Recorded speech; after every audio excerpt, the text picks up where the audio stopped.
Hey, what's up, everyone? So this is Rob, and this is the third lab module in a class called Introductory Statistics for the Psychological Sciences. Today, what we're going to be doing is using SPSS to assess whether or not a distribution of data can be considered normal. And we're going to go through three different ways that you can assess this that kind of build in terms of how robust they are.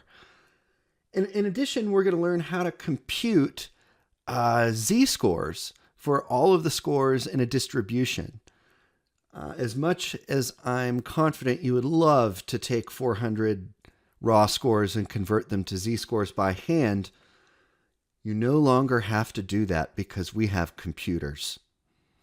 It's great. So let's start and just look at the problem. Oh no, what's this? It looks like Dr. Octopus is at it again, trying to foil Spider-Man.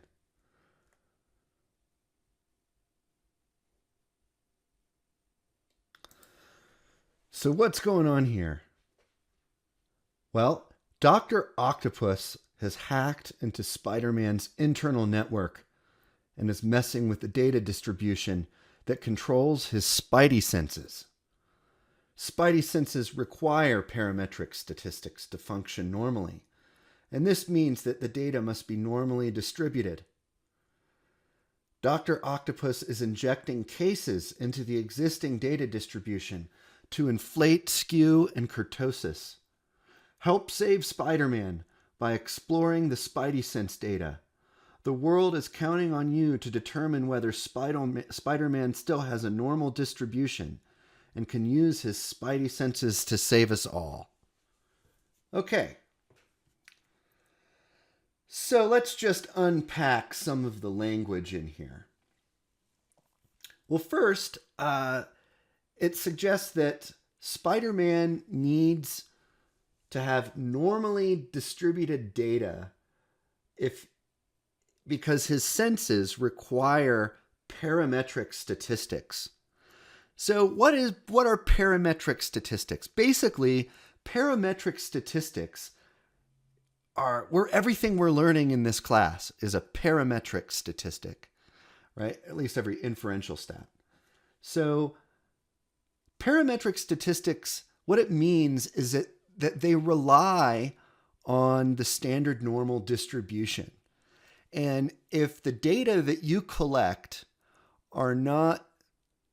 don't conform reasonably to a standard normal distribution, you're not able to do the statistical test on it. Well, I mean, you could, but what it's going to tell you is going to be out of whack. And because parametric statistics rely on principles of the normal distribution, and when our data don't conform to that, it's still applying those principles to it. And so it will cause all kinds of weird values, and it's not appropriate to conduct conditions or to conduct tests, parametric tests, whenever your data is not normally distributed.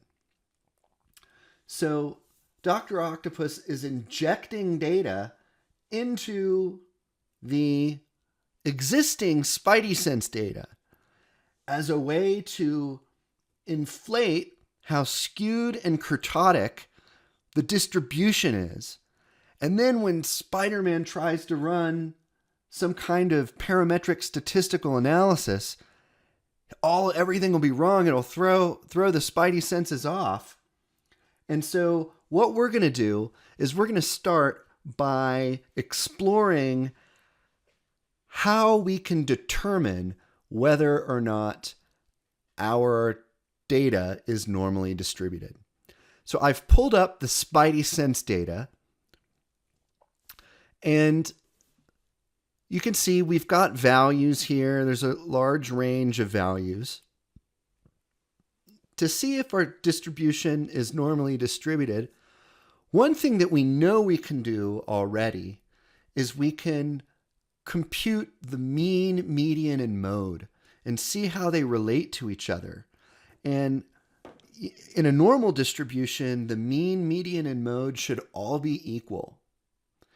And if they're not by quite a bit, I mean, if they're a hair off, it's probably going to be normal.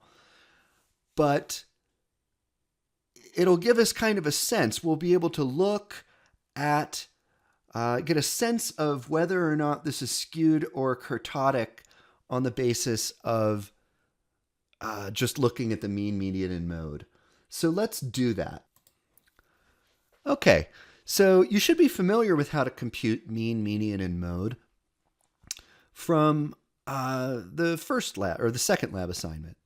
So you go to Analyze and then Descriptives and then to Frequencies.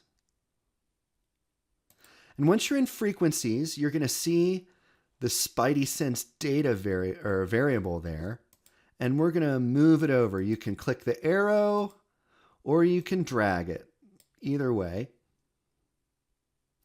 Now, we're not interested in frequency tables here, so let's not give ourselves unnecessary output. And then we can go to Statistics and click Mean, Median, and Mode. And then click Continue.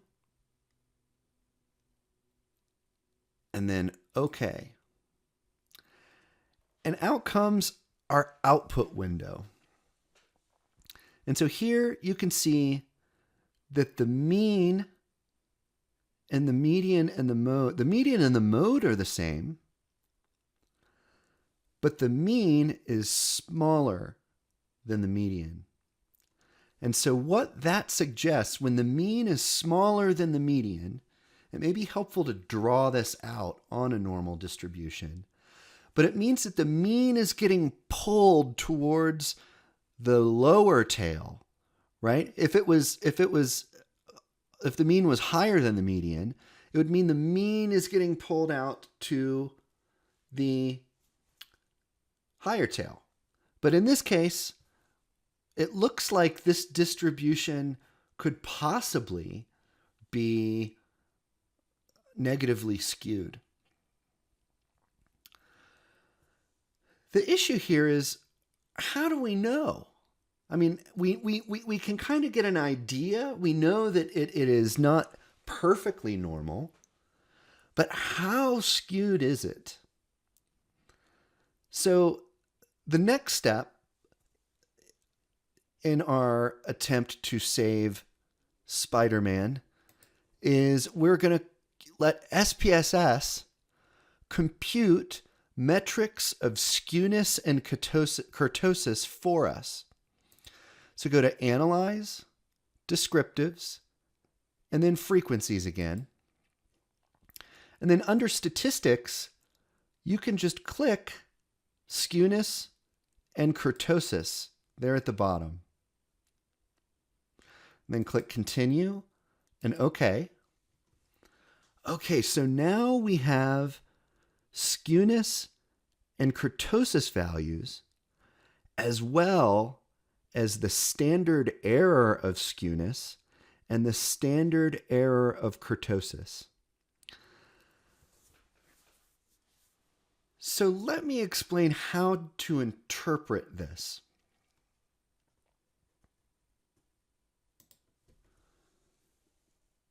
So as we progress in this class, one thing that you're going to find is that every single test we do is going to be some kind of difference over some kind of metric of error. And so later on in this class, we're going to go into great detail talking about standard error and how to compute different types of error metrics to ensure that any inference that we make is likely to take into account the error of our prediction. When it comes to skewness and kurtosis here, you basically take the skewness value and you divide it by the standard error.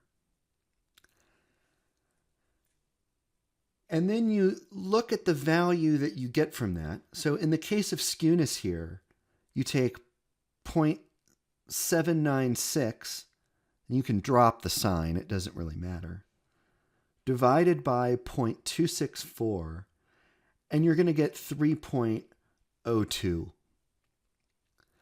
Now, anytime the skewness or kurtosis value that you come up with after you divide it by the standard error is greater than 1.96, that tells you that it is significantly skewed or significantly kurtotic. So for example, with kurtosis, we take 41.023, divide it by 0.523, and we get 78.44. Now, 78.44 that's pretty wild kurtosis. That's scary. Dr. Octopus has done some serious damage. Spidey is without his senses. So essentially what skewness and kurtosis is actually, these values are telling you, is they're telling you that the likelihood that this distribution is normal on the basis of this skewness statistic is less than 5% of the time. So 95% of the time, if it's greater than 1.96, 95% of the time, you're going to have a skewed distribution or a kurtotic one, depending on what you're looking at. So this is the second way that we assess normality. But it's kind of flaky. It's widely used, but there is a better way. There's actually a specific test called the Kolmogorov-Smirnov test. What it does is it takes a theoretical perfect normal distribution and it compares how much your data deviates from that normal distribution. So let me throw up a slide here to show you graphically kind of what it's doing. So basically, the blue bars are a histogram, and you can see that a perfectly normal distribution has been imposed on top of it. And the places that are shaded in red are areas where either the bars aren't filling in the normal distribution or are going beyond the limit of the normal distribution.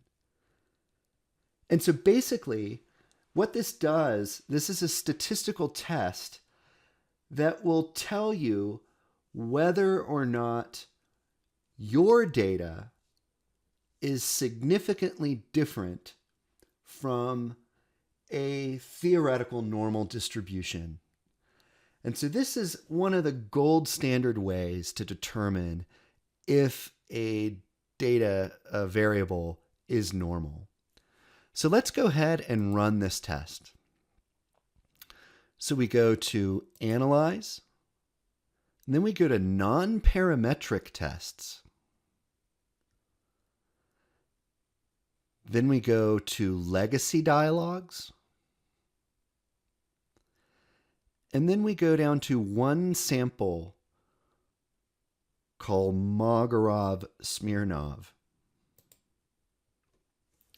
Okay, and we just throw our Spidey Sense data variable over here, and we don't need to go into any of the options. We just click OK. And so what this shows us, right? It shows us N, how many people or how many cases there are. It shows us the mean and the standard deviation.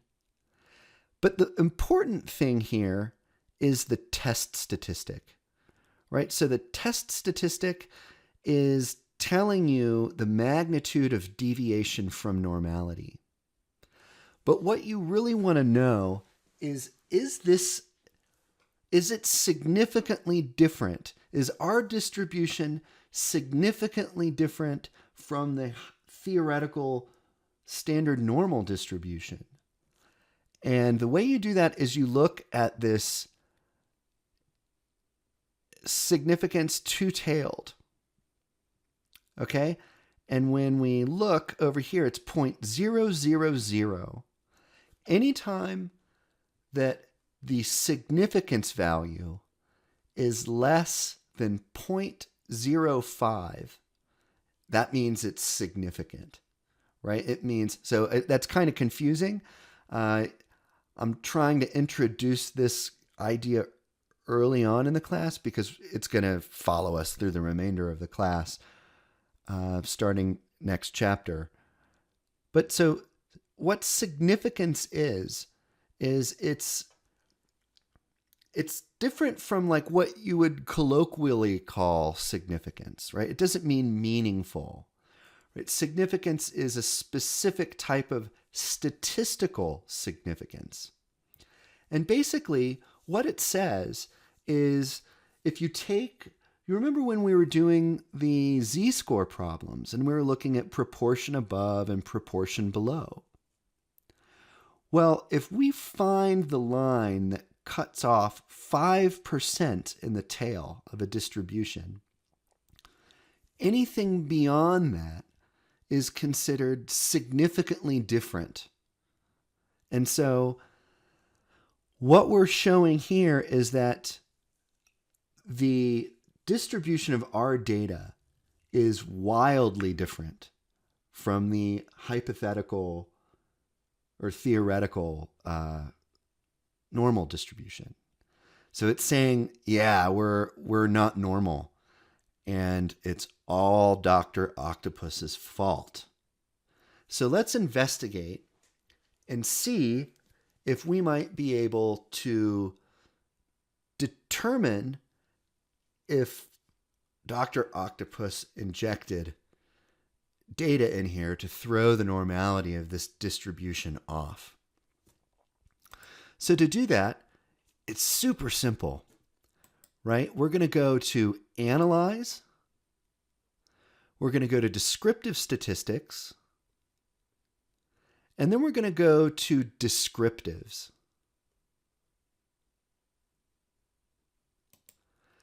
And under here, we put our Spidey Sense data over in the variable. And then this checkbox down below, Save Standardized Values as Variables. What this is going to do is it's going to compute a z-score for every single raw score on this variable. Now, just as an aside, I want to show you that if you go under Options, you can also request mean, standard deviation, kurtosis, and skewness, right? So SPSS is kind of funny like this in that there are kind of more than one way to skin a cat, right? You can find a lot of these descriptives in the same descriptives in a lot of different areas in SPSS. So this is just another way to compute the mean, the standard deviation, range, kurtosis, all of that. Okay, so what we're going to do is we're going to save standardized values as variables. And I am actually, before I do this, I'm going to uncheck all this because, it's a good rule of thumb not to request output that you don't really need. It looks like you have to have something, so I will ask for the mean. Okay, so now we click OK, and what it does is it creates a new variable in our data view. And this variable is Z Spidey Sense. Now you can verify by hand. If you looked up the standard deviation, you could easily, and the mean, you could compute the z-score for a given raw score and check it, right? But so this is the z-score for this raw score. Now, if we think Dr. Octopus has been up to no good, what would we do to figure it out? Well, most likely he's probably been injecting really bad outliers into this to make it not normal. So let's go ahead and sort this column. You just right click, might be different on a Mac, I don't know, but it's the equivalent of a right click, and you can sort the column. And so when we sort it, whoa, look at this.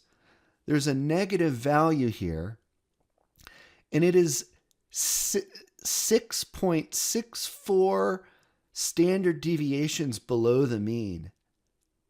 And when we look at the corresponding raw score, look at that. Look at that. Dr. Octopus. He has an affinity for 8s. So this is probably one of the things that he did. Now, that might not be the only thing. Why don't we sort it the other way and look at the bottom?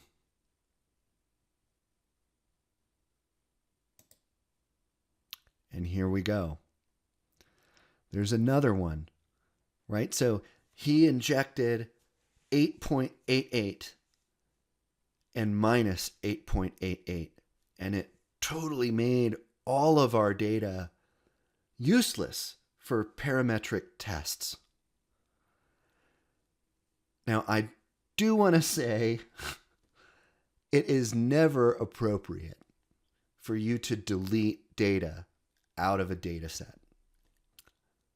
But just for the purpose of this demonstration, I want to show you what this data is going to look like if we got rid of Dr. Octopus's injection. Okay, so we're just going to delete these cases. And now let's run our statistics again and see if we're getting a normal distribution. So we can do descriptives, frequencies, and we'll run it on the Spidey Sense data. Okay, so now look at our skewness and kurtosis values. They're much, much lower than they were before, right? The likelihood of this distribution being skewed is very low. And same with kurtosis. If we divide 0.7 by 0.52, we're going to get something in the 1.4 range, which is not going to pass that 1.96 cutoff. So when we get rid of Dr. Octopus's stuff, it's starting to look normal. Now let's run that Kolmogorov-Smirnov test again.